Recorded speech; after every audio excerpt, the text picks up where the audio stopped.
Before rifles, before missiles, before modern warfare became fast and precise, there was a moment in history where bigger meant better. What if I told you that Germany once built a gun so massive it needed its own railway just to move? A weapon so heavy it outweighed an entire passenger train.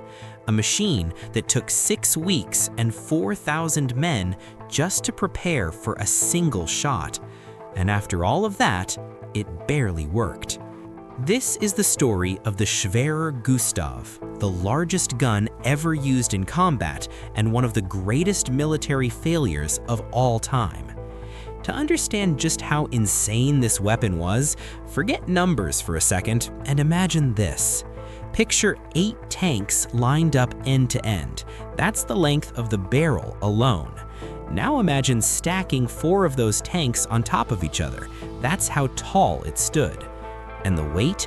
Over 1,300 tons. That's heavier than a fully loaded passenger train.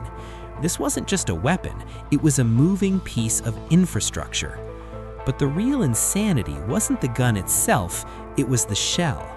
Each shell was nearly 3 feet wide, longer than a car, and weighed over 5 tons. That's like launching an elephant through the air at incredible speed.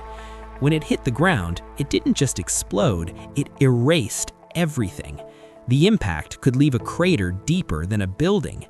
And the armor-piercing rounds? They could punch through reinforced concrete like it was nothing. This thing wasn't built to fight soldiers, it was built to destroy entire fortresses. But here's something most people don't know.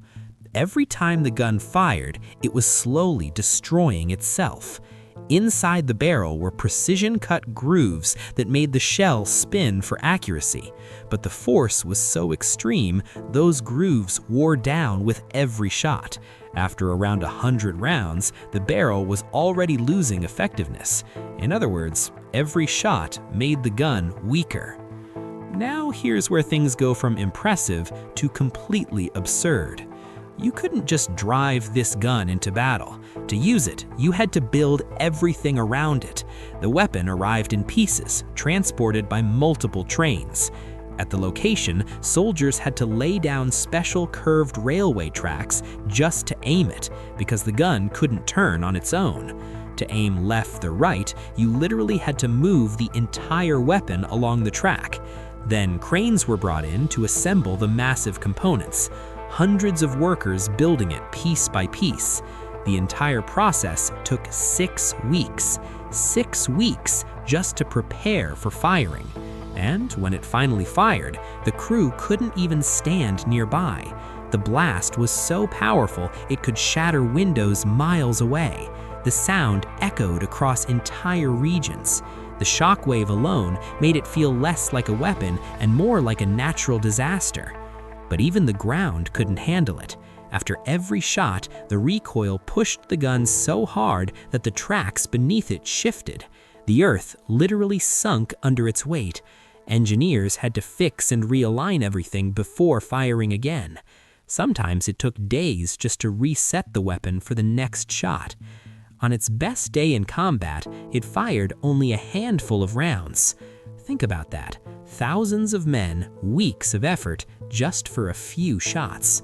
So was it ever actually useful? There was one moment where everything seemed to work. During the siege of a heavily fortified city, this gun was brought in to destroy targets no other weapon could reach.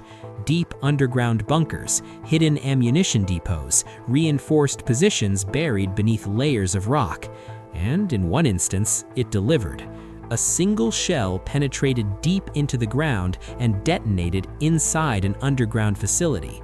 The explosion collapsed structures above it, destroyed everything nearby, and caused massive damage from just one shot. For a brief moment, the weapon did exactly what it was designed to do. But that success didn't last, because the biggest problem wasn't power, it was accuracy. Even the smallest miscalculation could send shells hundreds of meters off target. Crews had to constantly adjust their aim after every shot.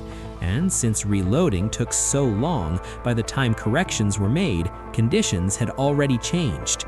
The ground shifted, the barrel wore down, the numbers stopped making sense. This wasn't precision warfare, it was guesswork at a massive scale. And then comes the real question: was it worth it? This single weapon cost as much as hundreds of other artillery guns, or dozens of tanks, or thousands of smaller weapons that could actually be used quickly and effectively.